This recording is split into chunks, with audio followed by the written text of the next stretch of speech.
think we're pretty much done. I was like, what? Right. Okay, so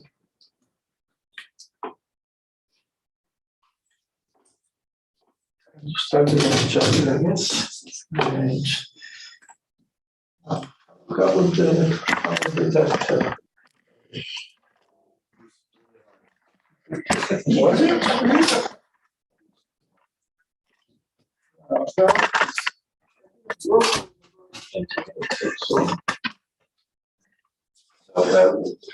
The test is being graded, and I hope I'll have it back by Friday, hopefully. Sure. Let's see the results are. What follows now is, so far we dealt with electrostatics and a little bit of circuits. So today we're going to start talking about magnetic fields. And, after magnetic fields, we're going to analyze some phenomena that connect electric and magnetic fields. And this is going to get us ready for circuits that contain, in addition to resistors and capacitors, circuits that also contain inductors, some magnetic field devices. So let's start the discussion with a simple situation. You know that magnets exist, right? You have magnets with different shapes, bar magnet like this, and it is a direct observation that even though those magnets are made of some alloy and they have to be manufactured, materials with magnetic properties naturally exist in nature. Well, you may not be able to find them around us, but in general, if you are studying geology and if you go around in appropriate places, you can find minerals that behave pretty much like this bar magnet. A chunk of ferromagnetic material can be found in nature naturally. And once you find materials like this, you discover that ferromagnetic materials with magnetic properties, natural magnetic properties, have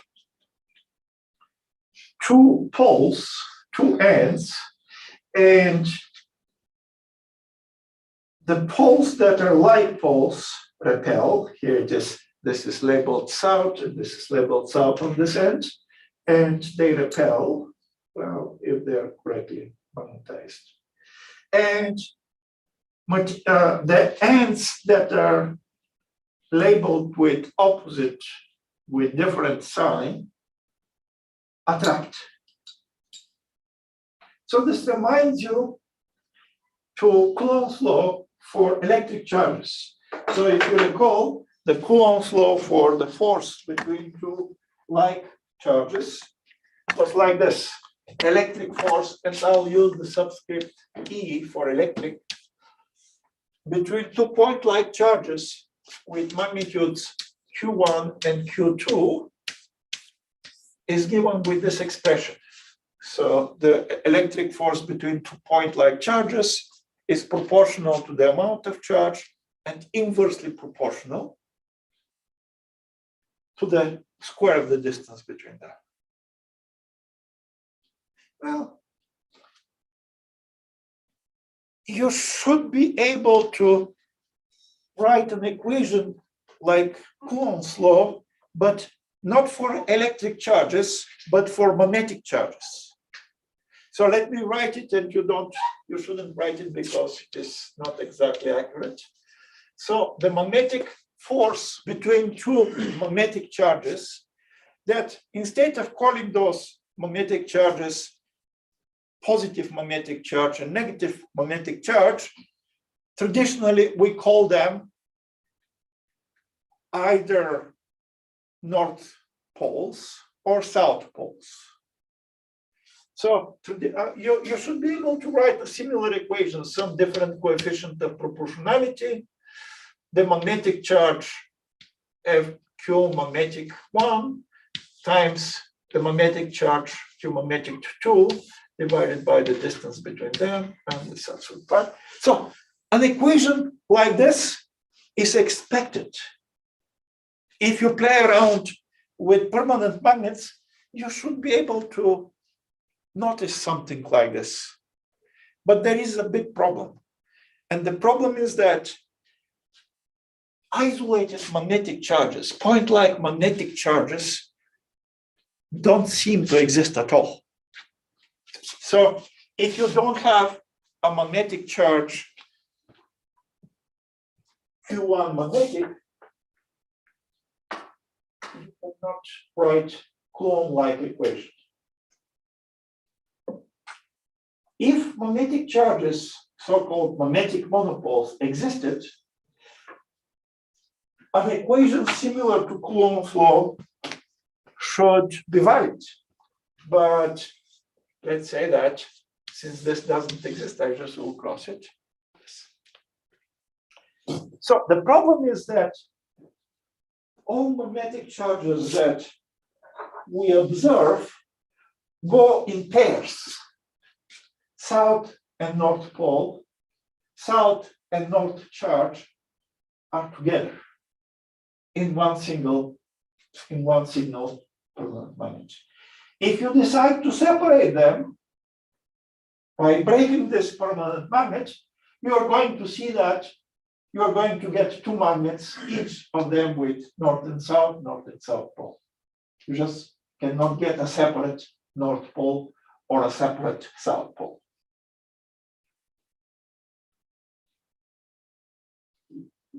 Well, in the case of electric charges, when you have two electric charges, plus and minus, with the same magnitude, here it is, plus and minus electric charge, the same magnitude, the electric field created between them had electric field lines like this, right? It was this type of picture.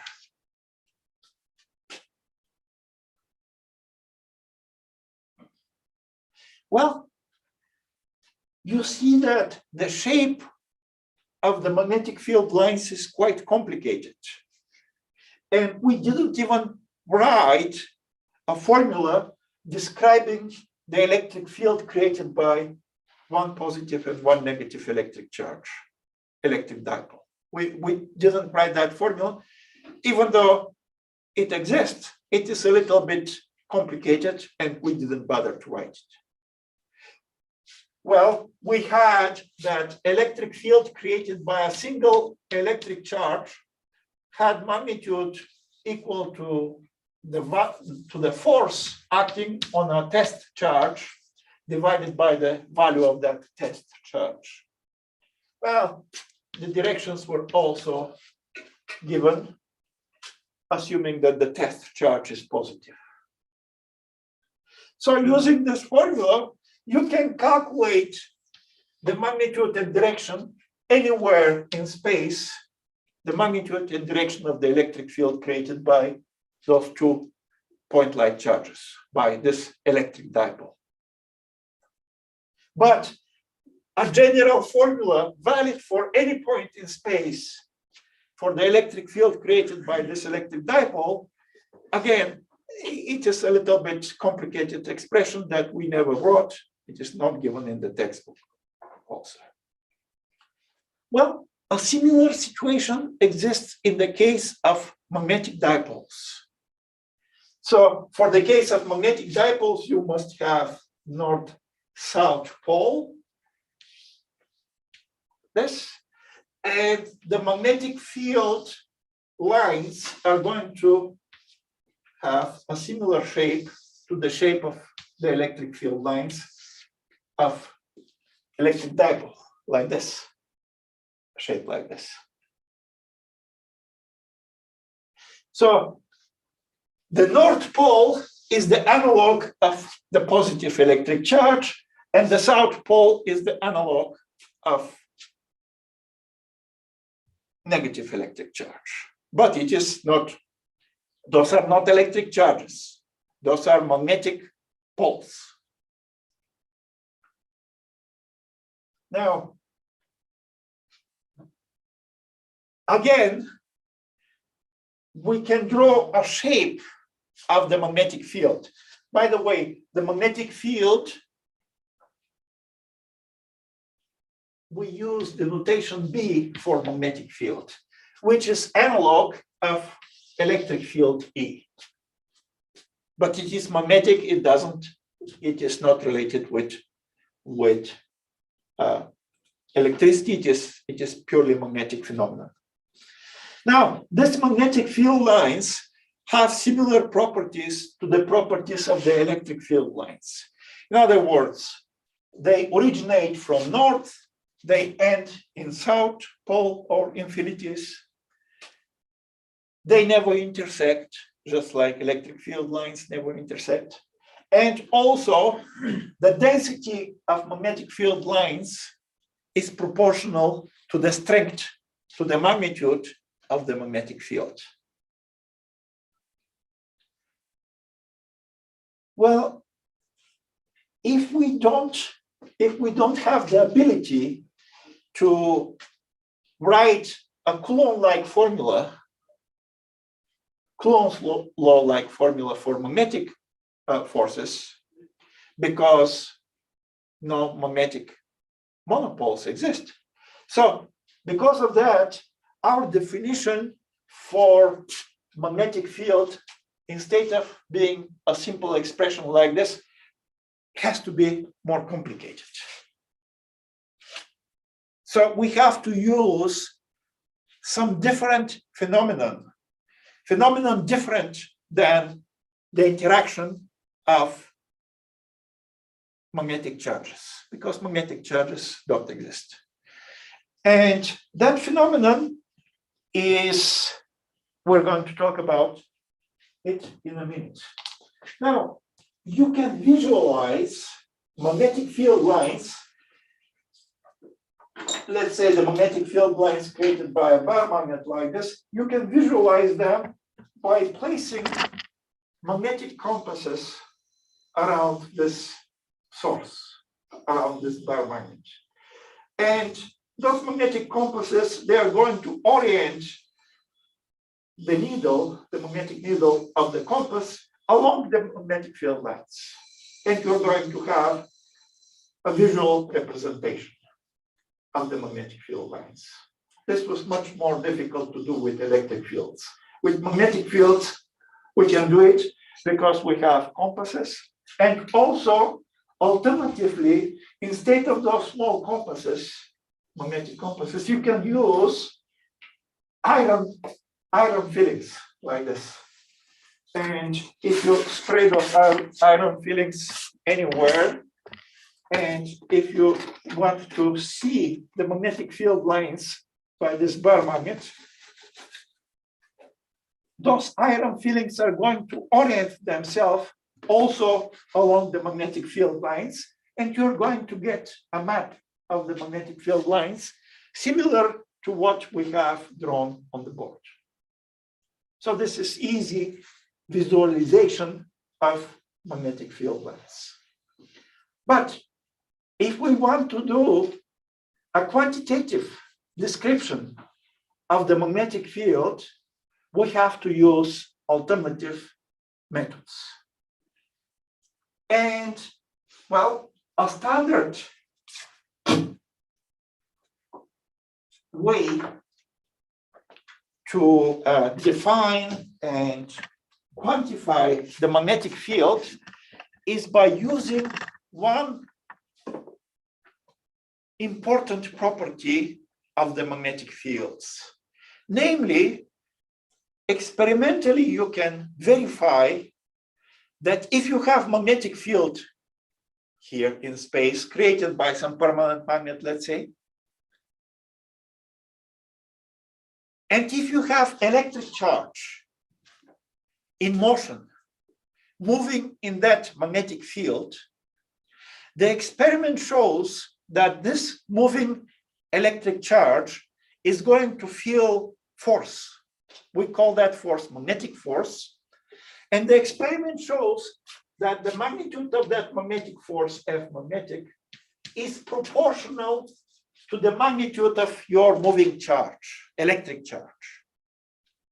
Well, the magnitude of that moving electric charge. It is proportional to the velocity magnitude, V, of that moving electric charge. It is proportional to the strength of the magnetic field of the place where that charge is located. And there is one additional factor, sine of the angle between the velocity vector and the magnetic field vector. So the angle theta is the angle between the velocity vector of the moving electric charge and the magnetic field vector. So it is kind of complicated formula because, again, we don't have separate magnetic monopoles to define the magnetic field with a simple formula like this. So you can interpret this formula as a very important observational law, connecting magnetic phenomena and electric phenomena. It's a connection between two different worlds. This formula, by the way, is called Lorentz law. And you can rewrite this Lorentz law to say that magnetic field in magnitude is equal to the magnetic force that acts on a moving electric charge with magnitude Q, velocity magnitude V, and sine of the angle between the velocity magnitude and the magnetic field in the denominator. So this way of writing the formula for magnetic force on electric charge allows you to think about that formula as a definition for magnetic field. So magnetic field is in magnitude is force divided by force acting on a moving electric charge divided by the magnitude of that electric charge and divided by the velocity of that electric charge and divided to the sine of the angle. So it is, well, look, it is kind of similar to the definition for electric field, but you see that it is quite more complicated because it deals not only with magnetic, but also with electric phenomena. They're mixed in the formula. On top of that, there is a non-trivial directional dependence. So the force, the magnetic force depends upon not only how fast the electric charge is moving, but in what direction it is moving with the sine of the angle. So this formula, this important Lorentz law formula is good, but it gives you only the magnitude of the force that acts on a moving electric charge if it is moving in magnetic field. The force is a vector. You need a mathematical or otherwise description of the direction of the force, of this magnetic force. In other words, either you have to use some mathematical tools to describe the direction of the magnetic force acting on a moving electric charge, or you have to give a description of that direction with words. And this is what our textbook does. Our textbook describes the direction of the force acting on a moving electric charge in magnetic field with the so-called right-hand rule. Right-hand rule, and there are two right-hand rules. So this rule is called right-hand rule number 1. And it says the following things. To figure out the direction of the magnetic force acting on a positive electric charge moving in magnetic field, you have to, so I'm going to describe how to do it. You have to point the thumb of your right hand in direction of the velocity vector of your positive electric charge.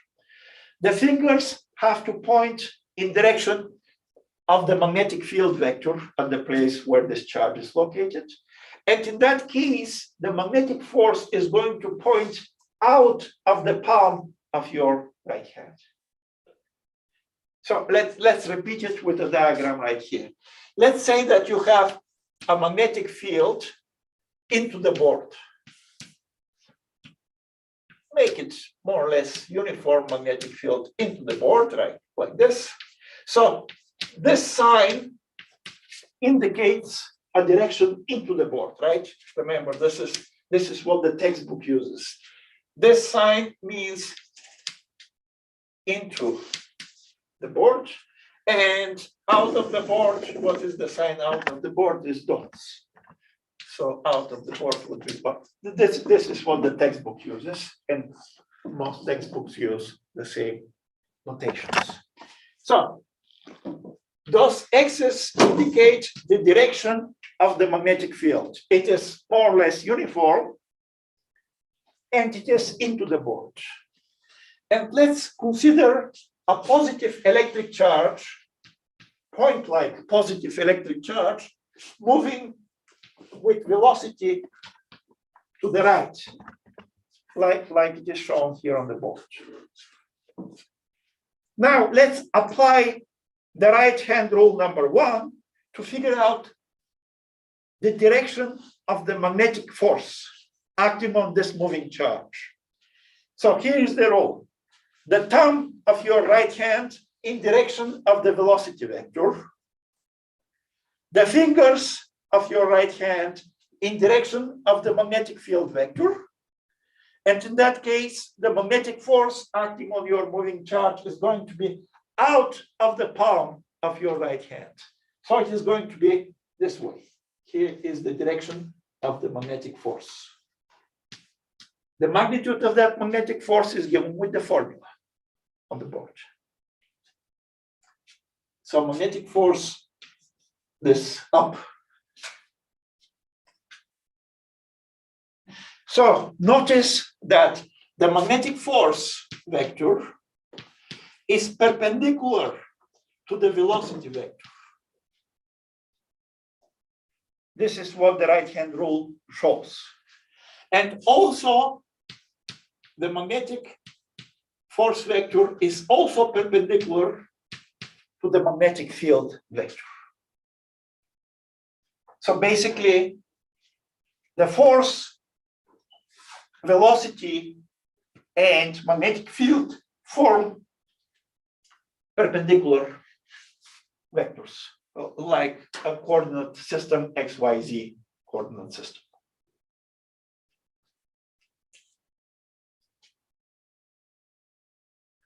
At least for the case that is shown here on the board. But always, you always have the force perpendicular to the velocity vector and force perpendicular to the magnetic field vector. Always like this. Okay, so the right-hand rule, we're going to use it multiple times in the next several chapters. The first right-hand rule, and we're going to formulate the second right-hand rule probably on Wednesday. And look what happens when this positive electric charge enters magnetic field that points into the board and if this charge is moving to the right. This magnetic force is going to change the trajectory. It is going to make this charge curve this way instead of keeping in natural straight line motion.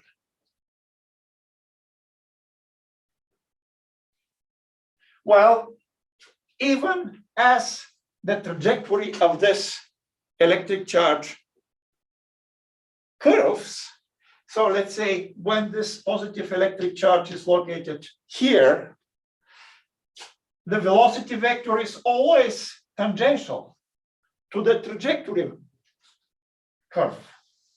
So the velocity vector here is this way. And if you apply the right-hand rule again, you're going to see that again, the magnetic force acting is again going to be perpendicular to the velocity vector, perpendicular to the magnetic field. It is going to point this way. Just apply the right-hand rule again, like this. With a little bit of geometry, you can discover that for the case that we're analyzing here, velocity vector starts horizontal, magnetic field into the board. With a little bit of geometry, you can demonstrate that the magnetic force always points to the same point, to one single point in space.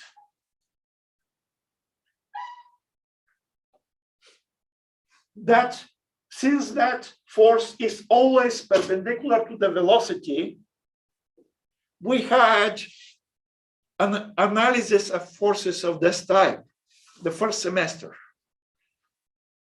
Force always perpendicular to the velocity vector, pointing always in the same direction, generates this type of force we called centripetal force. And that type of force is responsible for circular motion of the object. So let's look at our case here. You have the formula that describes the magnitude of the magnetic force, centripetal force, magnetic force. The angle theta between the velocity vector and the magnetic field. Here is the velocity vector, here is the magnetic field, velocity vector, magnetic field. What is the angle between them for the case that is on the board? Well, 90 degrees. The velocity always stays perpendicular to the magnetic field. In this case, well, sine of 90 degrees is 0. Is 1, not 0, 1. In other words, the magnetic force acting for the case that is on the board, the magnetic force acting on your positive electric charge is just going to be given by the value of the charge, and since it is positive, I just will skip the magnitude notation, times the magnitude of velocity, and times the strength of the magnetic field, like this. But we just made the argument that the magnetic force is also a centripetal force. And we know from the first semester that any centripetal force has value equal to the mass of the moving object times the velocity squared divided by the radius of the circle.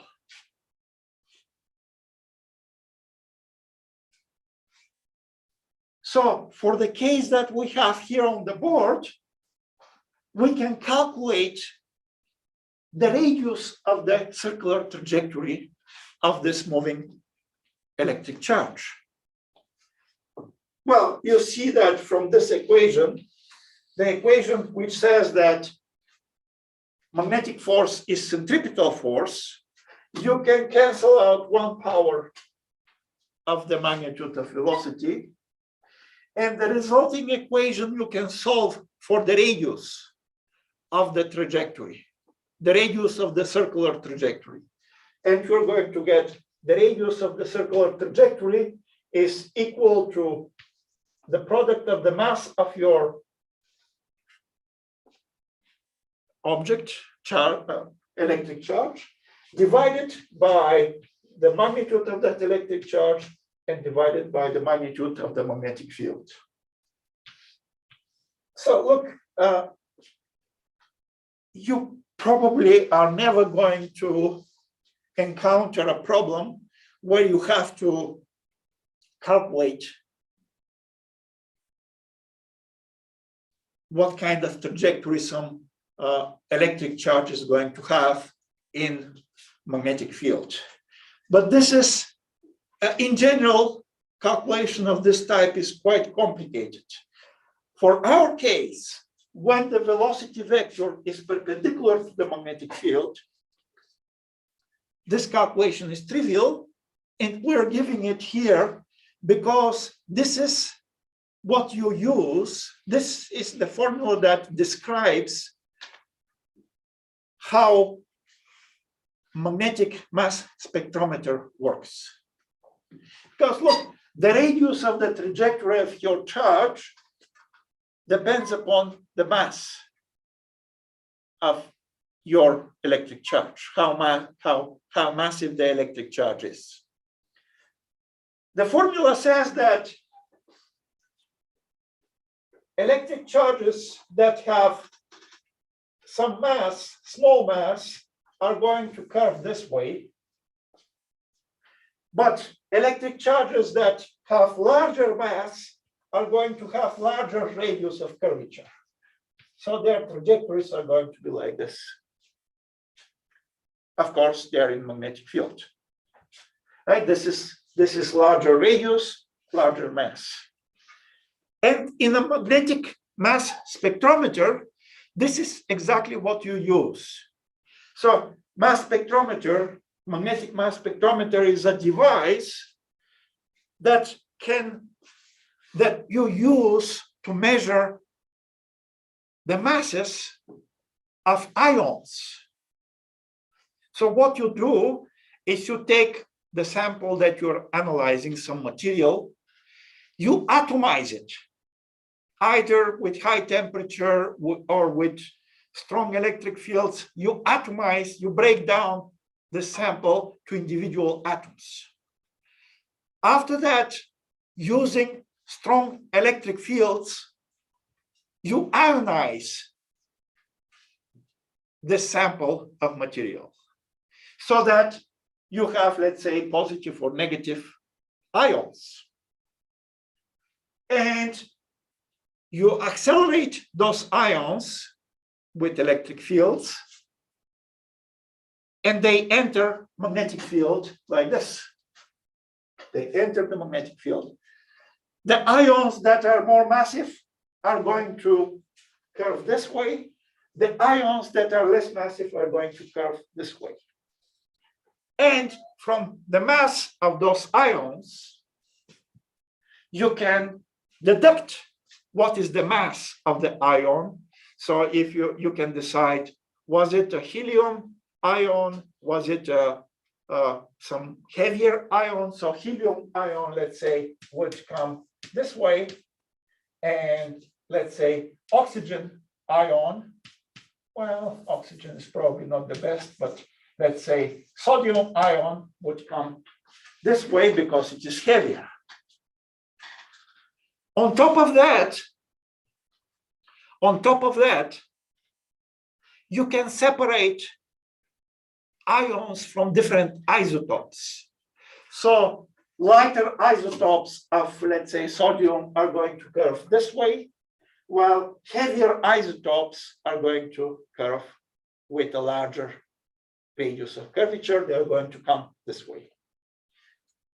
From the number of atoms that curve along different trajectories, you can deduct the isotope composition of your material and also the elemental composition of your material. So this is how mass spectrometer, magnetic mass spectrometers work. Any remarks, any issues?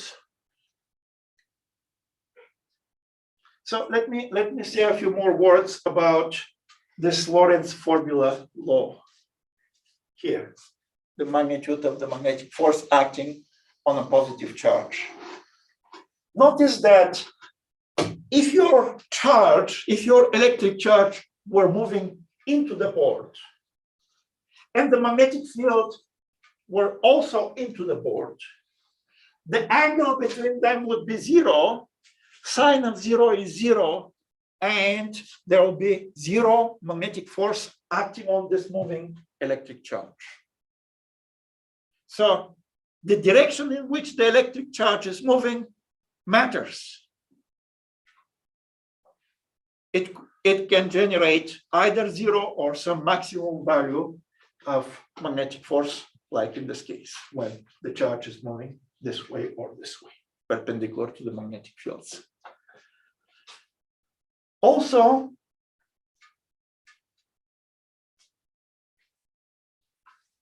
if instead of positive charge, you have a negative electric charge moving in magnetic field like this, how do you determine the direction of the magnetic force? Well, you again use the right-hand rule, but you reverse the direction of the force that acts on the moving charge. So a negative electric charge, you apply the right-hand rule, but instead of having magnetic force out of the palm of your right hand, the magnetic force is going to be in opposite direction, this way, down instead of up in the diagram here. So in the homework assignment, you have multiple examples where you have to use the right-hand rule to determine some direction. Sometimes you're given the direction of magnetic field, the direction of the velocity vector, you have to find the direction of the force, the magnetic force. In other cases, you may be given, let's say, the direction of the magnetic force and the direction of the magnetic field, and you have to determine the direction of motion, the direction of the velocity vector. So you have different combinations that you have to go over in your homework assignment on chapter 21. One more thing about simple magnetic fields. Earth, the planet Earth, has a magnetic field that is similar to the magnetic field of a bar magnet. So if this is the planet Earth, and this is the North geographic pole, South geographic pole, the planet has magnetic field as if there is a bar magnet inside the planet. But look, we call North Pole the direction in which the north end of a magnetic compass points. Right here, one of the ends of the needle here is labeled N, north. And look, since north and north repel and north and south attract, this means that the polarity of the magnets that our Earth, the magnetic field, is like a bar magnet with polarity south pole, south magnetic pole, at direction of the north geographical pole. So this is the way, well, it is upside down, but this is the traditional representation. So the right way to call the North Pole would be the South Pole, but it is too late now, right? All the maps are printed. Google Map also agrees with the standard description. So this is what we have. Okay, now the magnetic field of the planet Earth is like this, right? You have just like a bar magnet, magnetic field lines like this originate from North Pole and in the South Pole. So the magnetic field lines are like this.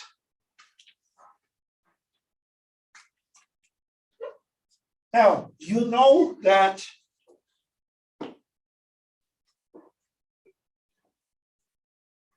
there is a flux of electrically charged particles, protons, electrons, that come from space. Mostly, the largest flux originates from the sun. We call it solar wind. And it is mostly protons, electrons, photons. But the charged particles are mostly protons and electrons. So look what is going to happen to a proton that comes, let's say, this way. So here is a proton, positive electric charge, comes this way and enters Earth's magnetic field. Well, the velocity vector of this proton is going to have a component perpendicular to the magnetic field lines of the planet. Perpendicular component is going to exist, just like situation like this. This perpendicular component of the velocity is going to curve the trajectory of this proton to generate this circular trajectory. The component that is parallel to the magnetic field lines is not going to be affected. The velocity component that is parallel to the magnetic field lines not going to be affected at all. It's going to stay. The result is going to be a spiral motion of this electric charge, a spiral around the magnetic field lines of the planet. And eventually this spiral motion is going to lead the proton here to the north or to the south magnetic pole of the planet Earth. Well, when this fast-moving proton enters the atmosphere, what's going to happen? It is going to start ionizing and exciting air molecules in the atmosphere. Those excited air molecules are going to go back to ground state by emitting photons, by emitting light. And this is what we observe as polar lights, auroras. So when there is a large influx of solar wind from the sun mostly, and the atmospheric conditions are right and it is night or close to night, you can observe very well polar lights even from Pocatello. Notice that the presence of Earth's magnetic field protects us from the radiation from those cosmic rays, from the solar wind and other cosmic rays, by deflecting the charged particles, making them move along a long trajectory that eventually they get absorbed close to the poles. Yes. So if like that protects us from solar wind, if you were at the North Pole, would you be like more susceptible to some sort of radiation or something then? Yes, of course. You're going to count higher cosmic rays, higher rate of cosmic rays that are in the polar regions. But look, those charged particles in the cosmic rays, the magnetic field makes them move along long trajectory. And longer trajectory means that they're going to have more opportunities to collide with air molecules from the atmosphere and lose energy.